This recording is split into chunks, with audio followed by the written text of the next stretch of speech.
मौजे देवर्जन, तालुका उदगीर, जिल्हा लातूर या ठिकाणी देवर्जनचा जो मध्यम प्रकल्प आहे तो मध्यम प्रकल्प भरल्यामुळे देवर्जन नदीच्या देव नदीला पूर आल्यामुळं वाहतूक व्यवस्था जी आहे ती कोलमडलेली आहे आणि शेतकऱ्याला येण्या जाण्यासाठी खूप त्रास सहन करावा लागत आहे. ठिकाणी देवर्जन गावचे शेतकरी रशीददादा पठाण या ठिकाणी आहेत. त्यांच्याशी बोलूया. काय वाटते तुम्हाला नेमकं या पावसानं किती नुकसान केलेलं आहे? भरपूर नुकसान झालेली आहे शेतकऱ्याची. तिथं काहीच राहिलेलं नाही शिल्लक, समजा पाण्यामध्ये गेलेला आहे. हो, आता शिल्लक आता जगायची मुश्किल झाली आम्हाला.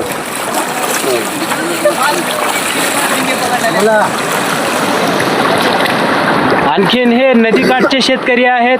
नदीकाठचे शेतकरीमध्ये कदम गणपत कदम हेही या ठिकाणी उपस्थित आहेत. तुम्हाला काय वाटतं ह्या पाण्यानं किती प्रकारचं नुकसान या ठिकाणी केलेलं आहे? सोयाबीनचं काय म्हणजे नेमकी स्थिती कशी आहे हे तुम्ही सांगा.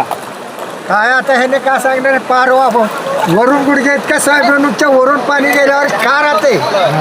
शिल्लक काही बी नाही. आता शेतकरी आत्महत्या करून मरायची पाळ्याला 3 एकर 2 एकर वारे. हां, बरोबर. काही सरकार देऊन वेग पुरवठा पडत नाही ना, काही बी नाही. जनावर उपाशी मेले आज येळेबार. नदीच्या पलीकडे जायला येईना ना, अलीकडे बी काय करा, खायला मिळालं घरामध्ये बसून काय शेतात केले की दिसतंय सगळ्याला. हे तर मरता मरता वाचले पाण्यात आण्यात. हे धर झालं माणूस.